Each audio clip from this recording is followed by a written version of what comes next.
sesję poświęconą komputerom kwantowym. Pierwszy... Oj, coś się stało. Wyrwana wtyczka. Nasz pierwszy mówca, Michał Oszmaniec, kolega z Instytutu, z Centrum Fizyki Teoretycznej PAN, i usłyszymy wykład na temat kwantowej przewagi w układach fermionowych i bosonowych. Zgadza się, ale to mam mówić po polsku? I think you should switch to English. I'm sorry, I took the liberty to introduce you in Polish. Fine. Okay, the floor is yours. Yeah, thank you, for the introduction. Thanks for the organizers, especially Amy and Grzesiek, for inviting me. Right, so I'll be talking about quantum advantage in bosonic and fermionic systems. But I will start with provocative questions to the audience, to you. So imagine I take a natural number n, okay, and my task is to decide whether it is prime or not. Okay, so it's related to factoring, but not quite factoring. What do you think is complexity, classical complexity of deciding this? I should actually say, who thinks it's polynomial in the size of the number, or who thinks it's exponential? Yeah. Let's say exponential. Who is for exponential? Nobody. Oh, okay. Some even Emil. Okay, good. So actually, it's not. It's polynomial. Okay. It took people quite some time to realize this. Okay, so first you had some mildly super polynomial algorithms in 70s, then polynomial time randomized algorithms that use classical randomness, and finally 20 years ago, Angeval, Kayal, and Saxena, they came up with polynomial time deterministic algorithm. So the point is, classical algorithms get better with time. People come with clever tricks along the way. So that's okay. One thing. Okay, another stuff. So a bit less than 2 years ago, IBM had this very nice paper in which they did some experiment on this over 100 qubit chip. They were using some elaborated, let's say, error mitigation methods like randomized compiling, various methods for probabilistic and error cancellation, etc. It was a very nice experiment. So they were aiming, they were branding it as potentially useful problem that is solved by current present-day quantum computers. So specifically, they were studying time evolution of quantum system under transverse field Ising model, Hamiltonian. Okay, and they were looking specifically on just evolution of time observables, of some observable specific, say, Pauli strings, starting from some initial state. And they get some quite nice results. Benchmarked them with some of the classical simulation methods, and it was big thing in the media. But less than a week after the publication in Science, I believe, or there were just some physicists that came up with classical simulation efficient methods. Okay, based on either efficient tensor network contractions of those type of graphs that have tree structure, or other methods based on just propagation of Pauli strings. So what I just I wanted to start with this, say, with those two examples, as to demonstrate that proving undoubtedly quantum advantage is a hard thing, because classical, we are competing as quantum scientists with classical algorithms that improve over time. Okay, so this is for me like motivation to still study quantum computational advantage or supremacy, like from a rigoristic footing. Sorry. So this paradigm was put forward over, like 15 years ago by among other people like Aronson Arkhipov, by Terha and De Vincenzo were also, I didn't cite them, but they also had influential paper on that.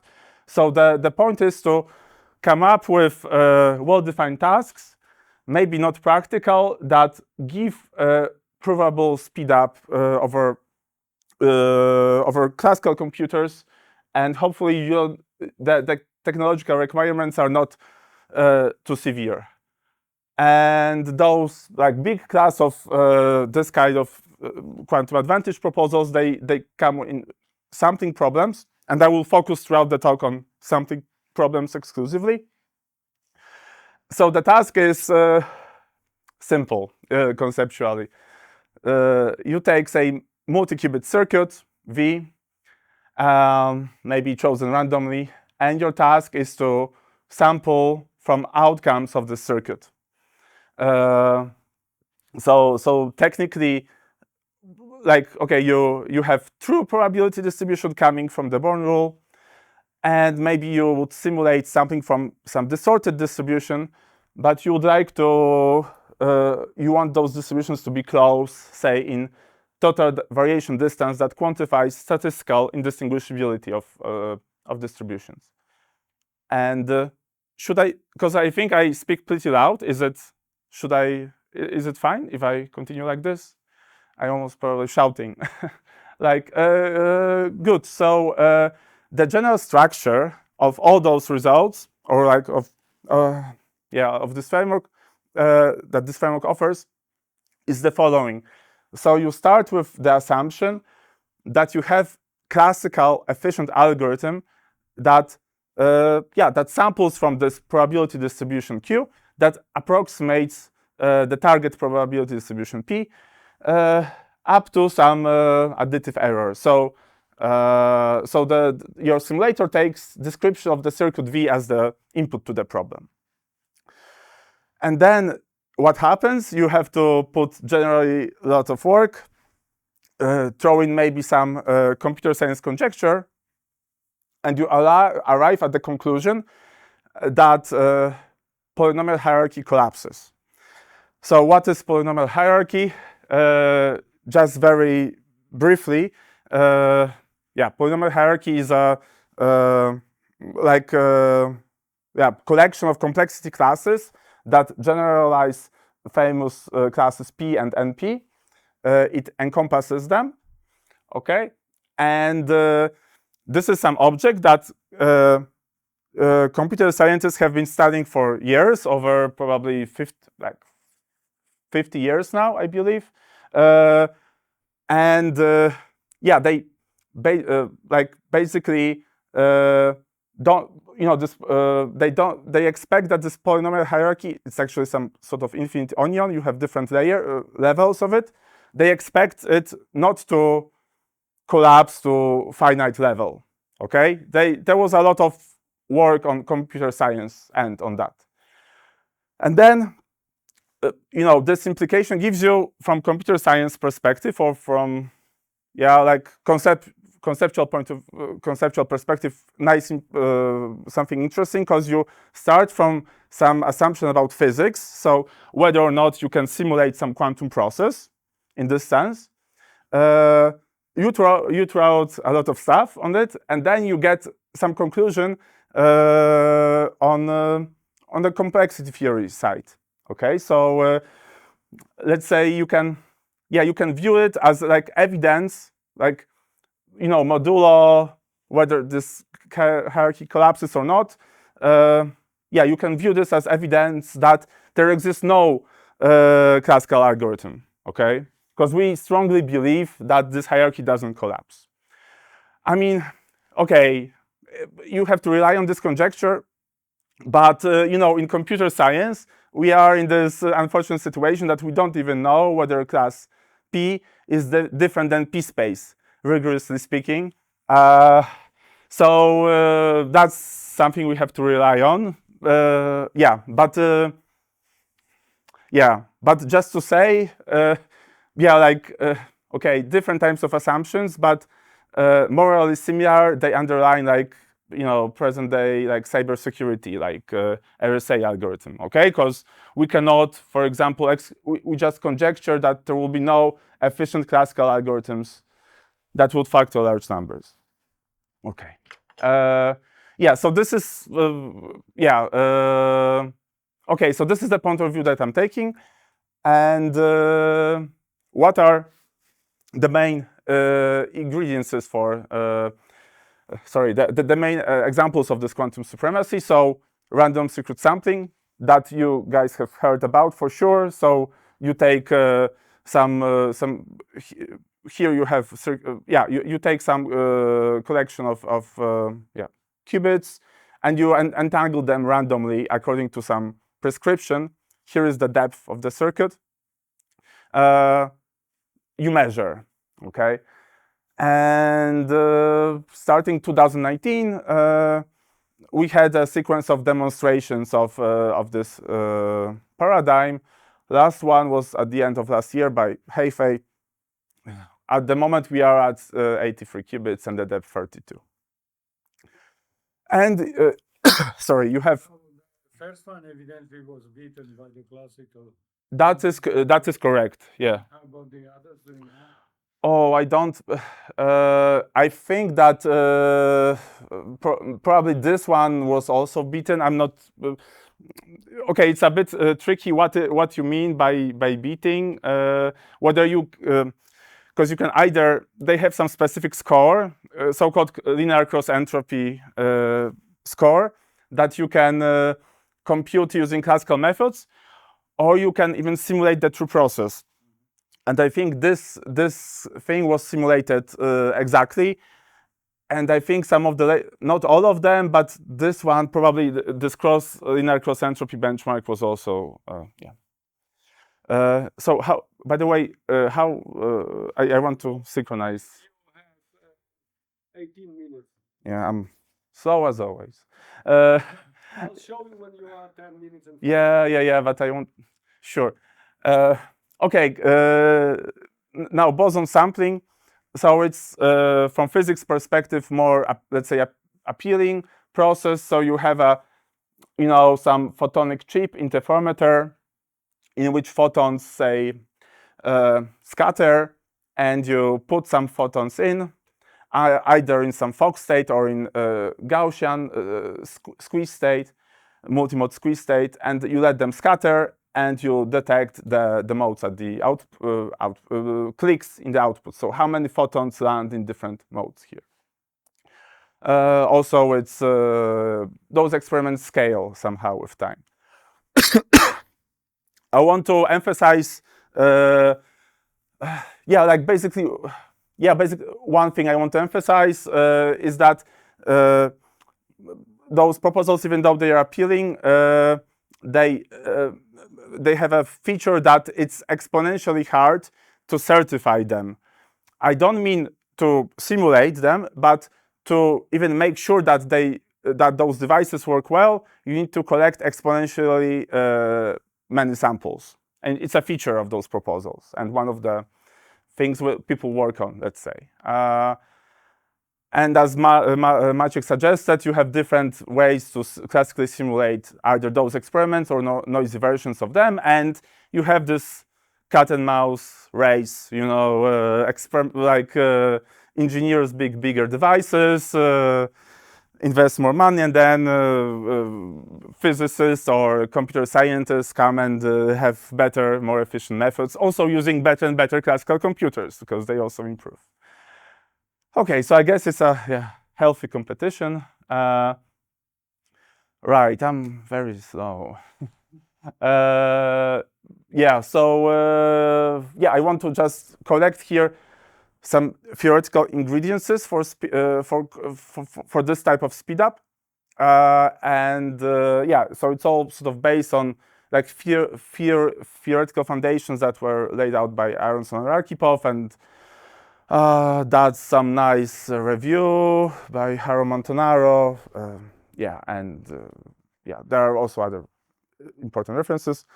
Okay, so what we want to prove is that it is hard, classically hard, to sample from probability distribution that approximates quantum probability distribution originating from ensemble of random circuits distributed according to some prior nu. So we have to have a couple of properties. So first, we need to show that there exists some circuit and some output such that computing this specific outcome probability is sharply hard. It means very, very hard, for short. Like there is some technical sense in which it's hard. Okay, but this is one ingredient. The second one is, yeah, like basically, okay, it's called hiding property, but what it means is that basically, on average, every outcome in the output space of my circuit basically statistically behaves the same as I change V. Yeah. Anti-concentration. Roughly speaking, this is some property that ensures that my probability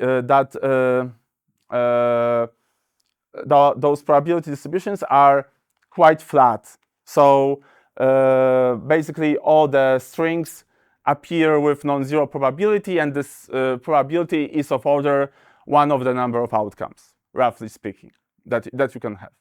They, of course, fluctuate, but they need to be technically flat. And the last part, which is the the most challenging, is that you not only need to show that it is hard to compute for specific outcome probability for specific outcome and specific circuit, but you need to show it is very hard to compute outcome probability, say for this specific output, up to relative precision, so up to some precision for generic with unitaries that you put here, generic circuits. So when you put all those things together, you can prove that from those assumptions, from those properties, and your assumption that you have classical sampler, polynomial hierarchy would collapse undoubtedly. So that's the structure of those quantum supremacy arguments. And I wanted to emphasize that none of the proposals out there, even the ones I am going to present later, they don't have this average case relative error robustness. Instead, they have some additive error, which is robustness, which is too small to make it work. So it's weaker than needed. So still, you see there are some challenges in the field, even though there are many years that people work on this. Right, and here I collected some proposals for quantum supremacy, and you have those properties: worst case hardness, anti-concentration, average case hardness of near exact computation of probability amplitudes. And for random circuit sampling checks all of them. Boson sampling doesn't check anti-concentration. Also, Gaussian boson sampling doesn't check anti-concentration. You have this class called instantaneous code polynomial. It doesn't check the last thing. And yeah, in the rest of my talk, I'm gonna. So the difference between boson sampling and Gaussian is that in the first case you have Fock states. Yeah, and Gaussian you have multimode squeeze states. Okay, and what I'm gonna talk about today is this boson sampling works in the regime when you have many more modes than the square of the total number of photons in your system. I mean, also actually for GBS as well. Okay, so today I'm gonna talk about two things. So first it will be fermion sampling. So how you can, great. Yeah, how you can get advantage with fermions. Second, boson sampling and Gaussian boson sampling, but in the experimentally accessible regime when the number of modes scales linearly with the number of photons. Yeah, we check those boxes, like all of them. Good. Okay, I see. You have 10 minutes extra. Thanks to me. You have 20 minutes because I thought that you finish after half an hour, but you have 40 minutes. But okay. Thank you. Good. So fermions, yeah. So a little. Imagine like with the Carol stock. Imagine that you have 10 minutes. Okay. Good. Right. So a bit about fermions. So I like to yeah. So imagine I have system of n fermions in d modes. I like to think about them in first quantization. So my Hilbert space is antisymmetric, totally antisymmetric subspace of n particles, each of which can have d levels. I have natural basis for this space. Okay, I have just fog or occupation number states. I have Pauli exclusion principle, so mode is either occupied or not. I have canonical anti-commutation relations, all that. And circuits that I have would be passive. So in first quantization, I would just transform every particle according to the same unitary that acts on local Hilbert space. Or in terms of modes, I'm just rotating modes via unitary transformation. When I switch to bosons, it's basically the same prescription, but I'm looking on the symmetric subspace of n particles. I'm now symmetric. I also have Fock states. I have commutation relations. The same class of passive transform. Okay, class of transformations that are described by the same Lie group. Okay. And so bosons, we can realize in photonic systems. So how you can realize those fermions that don't interact? One way to do it is to use standard some fermion to qubit mappings like Jordan-Wigner, which allows you to translate fermionic scenario like d mode fermionic system to d qubits essentially. And what is nice is that you can then compile those passive circuits on your qubits, okay? And then they can be realized in depth, which is linear with the number of modes. And the gates are like I-swap gates that are needed, or square root of I-swap. They are native to superconducting architectures. And people, for instance, use them in like proof of principle, quantum chemistry, VQ experiments already. So what about hardness of this fermion sampling?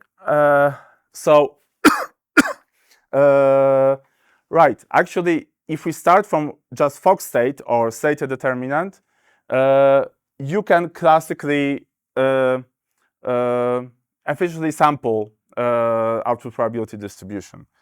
And this is because output probability is given in terms of determinants, okay, of some matrices of this matrix that controls your scattering process. And determinants can be efficiently computed. But for bosons, you have permanents, okay, which are just analogs, like permanents of some submatrices.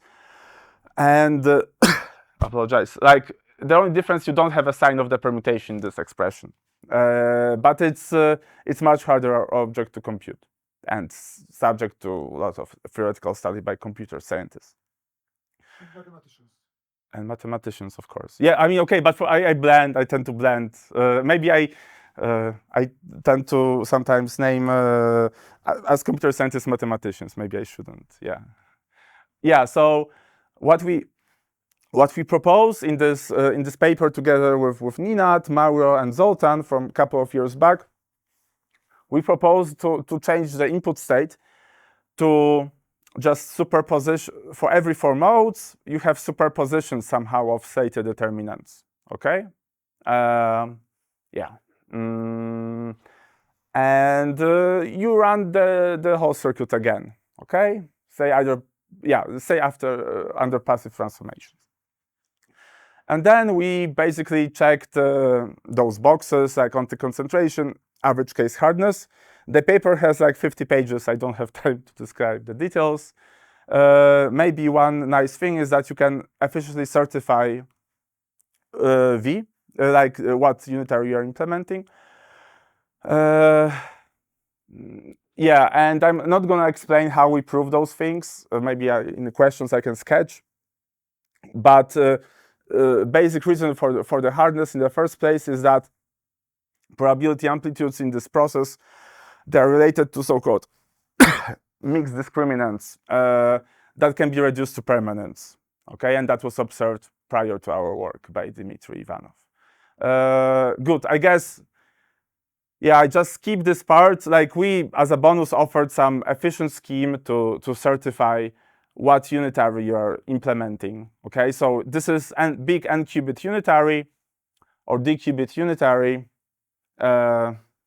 Tomography is prohibitively expensive, but if you have a promise that it is like fermionic linear optical unitary, you can reconstruct it efficiently via simple measurements in the Dymord norm, so in the strong notion of distance, using polynomial resources. Okay. 5 minutes left, or how many left? Yes, 6. Okay. Boson sampling. Good. Yeah, so boson sampling is the same type of process as I sketched before, but you scatter now indistinguishable bosons, not fermions. And Or we'll skip the questions and we'll let you finish. okay, good. Collapse the questions to one. To one, yeah, to the ultimate question. Good. Let's say 10 minutes. Okay. Right. So what I should, it's not gonna be super long. Right. So that is one of the first proposals for quantum advantage. It started actually with over 100-page paper by Aronston and Arkhipov, very beautiful paper. It was nevertheless analyzed in this regime when the number of, I changed the notation, sorry, now I have number of modes that greatly exceeds the square of the number of photons. I'm in the like diluted regime, okay? But, and I want to compare for you diluted versus saturated regime. So in the diluted regime, I typically don't have, for those who know quantum optics, you know photon bunching, right? So in that regime, for random interferometers, you don't have this bunching. So with high probability, you're going to observe just individual photons in the detectors. And that's why like probabilities are given by permanence of simple submatrices. You don't have collisions, and moreover, when you analyze this process, you can approximate fairly well this submatrices that are relevant to probability amplitudes by Gaussians, suitably normalized. And now, in the saturated regime, situation changes, because typically you're gonna exhibit collisions and you're gonna have many inequivalent types of outcomes, and those your submatrices would be highly correlated. Their size would be comparable to the size of the matrix. So it's just harder to analyze. And that was one of the open problems posed by Aronston Arkhipov 15 years ago. And when you look on experimental demonstrations of those schemes, they clearly work not in the diluted regime, but in the saturated regime. And then, okay, the only message I have is that we have some work with colleagues from United States and Brazil, where we did careful combinatorics and provided of collisions and provided complexity theoretic arguments for hardness of the scheme. And also in the new version, just out maybe a month ago, we have a variant of GBS, of Gaussian boson sampling as well. Right. Right. So about this combinatorics, about combinatorics of collisions. So we generalize this bosonic birthday paradox in a sense that we basically study the number of modes that are occupied in the output of random interferometer. And then we can compute its average and have nice concentration inequalities for, on average, basically extensively many modes would be occupied, even though you have collisions. So big submatrices typically would be sort of probed in this process. Okay, this is just one side that in some ongoing work with Zoltan again and his students, that is in progress, but we managed to prove using invariant theory of Lie groups anti-concentration in this regime, okay, in boson sampling. So that's the end. So to conclude, I flashed out this fermion sampling scheme, which is in principle experimentally feasible, has strong hardness guarantees comparable to other supremacy schemes in the market. It has efficient certification methods attached to it. And also we studied boson sampling in the saturated regime. There is some nice combinatorics of collisions that was done, and the scheme also has strong hardness guarantees. Also, Gaussian version of it has. So this is really the last slide. So the message is proving unconditional advantage is in general hard and ongoing effort. But even if you are making partial results, there are some interesting questions at the intersection of computer science, mathematics, physics. And just key open questions to me would be to really have unconditional quantum advantage without any additional assumptions, except maybe this non-collapse of polynomial hierarchy. Efficient experimental verification via interactive protocols that would maybe circumvent those exponential lower bounds I mentioned. And maybe there are some practical applications. I'm maybe happy to mention them in questions. Yeah. Thank you. Okay, thank you very much, Michał. Sorry, I'm a bit sick. You speed up nicely, and we have 5 minutes time for questions. Okay. So, Emil, please. Thanks. Thanks for a great talk. Quick question regarding the fermion sampling. Do you think it's conceivable to sort of map this problem to time propagation of a superposition of Slater determinants? So you showed like a superposition of Slater determinants that you can put in, all it anti-unitary, and sample out. Could we think about it as multi-Slater determinant, multi-configuration Lie functions in Michał Tom's language, and just propagate it through a unitary generated by a Hamiltonian? I guess so. I'm just not an expert on quantum chemistry. I just wanted. This is very okay. I forgot that was very important slide, but I forgot. So just last week, some people from States they came up with this paper. In which they meditate about potential exponential speedups in quantum chemistry, and they actually heavily cite and maybe a bit improve some aspects of our paper. And then, they say that it's the sorry, I made a note because I'm not they studied they use this sampling scheme to maybe argue or motivate that it should be classically hard to implement multi-reference methods, okay, like superpositions of some classes of states, and they especially mentioned orbital rotated MPSs and coupled cluster things. And I invited like they're gonna like the first author would be like in 2 weeks talking probably our seminar, because I'm interested. I haven't got the chance to dive into the paper, so maybe like I would say yeah, people are thinking about it. Maybe, but I don't know whether it would substitute amount to proof of hardness of those methods. Yeah. Okay. I should. Oh, this is very important that I have some positions open soon. So. Good. More questions? Remik. So what are the possible practical applications? Exactly that that I mentioned here. Yeah. It's difficult.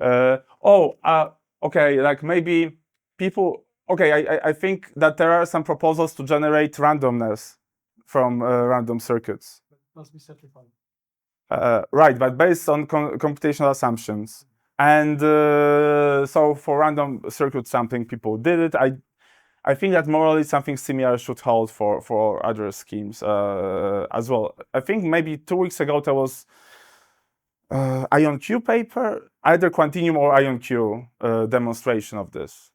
So even if there are no practical applications, I think just it's nice to probe where we are in terms of power, like where classical computers sit relative to quantum.